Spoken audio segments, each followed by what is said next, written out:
Viril Niemek, voilà une situation qui nous interpelle parce que pour certains, l'Église reste la référence, reste même l'abri pour tout humain qui pense que croire en Dieu c'est une autre vie et que ce n'est que par là qu'on peut avoir tout ce qu'on a besoin, même pour la vie de l'au-delà. Mais aujourd'hui, on a ces vents qui nous parviennent et qui nous font avoir peur parce que là, c'est un acte de pédophilie qui a été clamé et qui a justement conduit à la suspension de tout un prélat.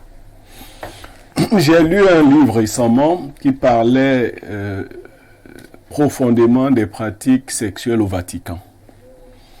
Et de ce livre, il ressort que la pédophilie, qui est des abus sexuels sur mineurs, la pédérastie, qui est le fait pour des hommes entre eux d'avoir des rapports sexuels, sont des pratiques qui sont permanentes depuis beaucoup d'années au Vatican. Au Vatican. Le livre, il est là, il a fait les choux gras de beaucoup de presse. L'auteur a mené une enquête sur une vingtaine d'années avant de le publier. Wow. Et les plus récentes sorties du pape François Ier nous ont laissé croire que l'Église catholique romaine n'est pas contre les homosexuels. Et bon, les homosexuels ne sont pas les pédophiles. Il y a les pédophiles, ceux que vous appelez au Cameroun les PD en français, c'est ceux qui vont homme-homme. C'est eux, oui, le diminutif c'est les PD. Maintenant les pédos, c'est ceux qui vont avec les petits-enfants. Mais très souvent, ces gens ne sont pas éloignés. Très souvent, ils ne sont pas éloignés les uns des autres. Ils sont dans un grand groupe souvent. Donc l'Église catholique, au niveau de son sommet, ne semble pas être très opposée à ces pratiques. Même si elle l'est verbalement, il se trouve qu'elle est très souvent épinglée dans ces pratiques. Donc, qu'est-ce que je vais dire aux populations camerounaises qui disent avoir peur? J'ai observé, je suis né en Vogada, à côté de la chapelle Vogada, que la plupart d'enfants qui se rapprochaient beaucoup des prêtres devenaient un peu bizarres. Ah bon? Donc, je ne conseille pas beaucoup aux enfants, aux parents, d'envoyer leurs enfants auprès de ces gens-là. Je ne leur donne pas ce conseil. Pas beaucoup. Enfants confondus. Je dis que je ne conseille pas beaucoup aux parents de mettre leurs enfants. Il paraît que les loups sont entrés dans la bergerie depuis longtemps. Et quand vous laissez les agneaux à côté des loups, dans la nuit, les loups se lèvent et mangent les agneaux. Donc, il faut faire très attention avec ces gens qui ont souvent l'air très pieux, calmes, doux, avec un langage bien articulé, une diction très claire. Souvent de nuit, c'est des sépulcres blanchis. Celui qui a été épinglé là ne représente rien par rapport à la masse critique. C'est qu'en fait, moi, comme je suis un peu bizarre, évoquer ça comme ça, parlant de l'Église catholique, c'est prendre des risques.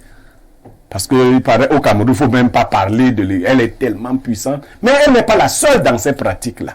Je dis qu'il y a des enquêtes documentées. On peut se retrouver au tribunal, les catholiques et moi, et je leur lis les noms des cardinaux dans le monde. Je ne parle même pas des évêques. En France, c'est légion, partout. Et on veut nous imposer ça. C'est des pratiques qui ont été colportées, qui ont été ramenées avec la colonisation. Et on va toujours vous dire une bêtise. Non, l'homosexualité existait en Afrique. Mais c'est des pratiques condamnables.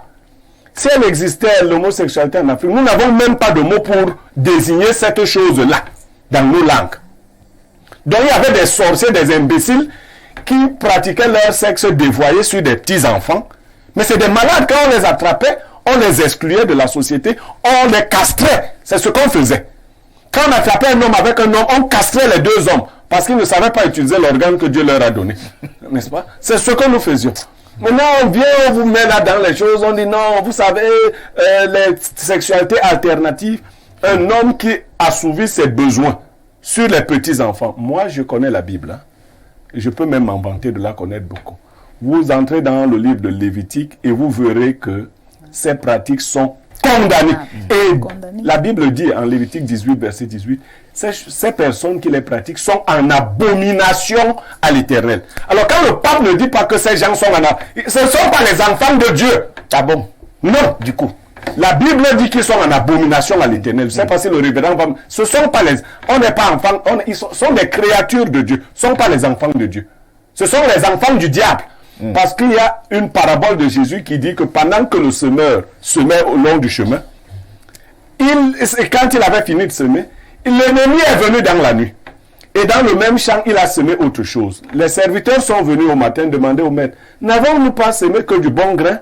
Maintenant, il se trouve aussi de l'ivraie. Permets-nous d'aller enlever l'ivraie pour ne laisser que le bon grain. Le maître leur a dit, non, laissez croître ensemble l'ivraie et le bon grain. Donc l'ivraie n'a pas été semé par le maître. Si un homme normal a des désirs sexuels sur les petits-enfants, c'est un malade mental. Il faut l'amener à l'hôpital, Jameau, le soigner, parce qu'il souffre. Et je vais vous dire que jusqu'à il y a moins de 20 ans, l'OMS reconnaissait ces pratiques comme des maladies mentales. C'est la puissance financière américaine qui a demandé à l'OMS de retirer l'homosexualité parmi les maladies mentales. Moi, quand j'apprenais la philosophie, on présentait ça comme une maladie mentale. C'est une maladie mentale, il faut qu'on dise ça aux gens. C'est une maladie, c'est une inversion sexuelle. C'est-à-dire qu'il faut, le cerveau a tourné, il est offusqué par les noires vapeurs de la bile. Il faut leur dire cela comme ça, même si on dit qu'ils sont devenus puissants, je ne vois même pas leur puissance. Parce que quand on s'assoit de côté, on n'est pas puissant.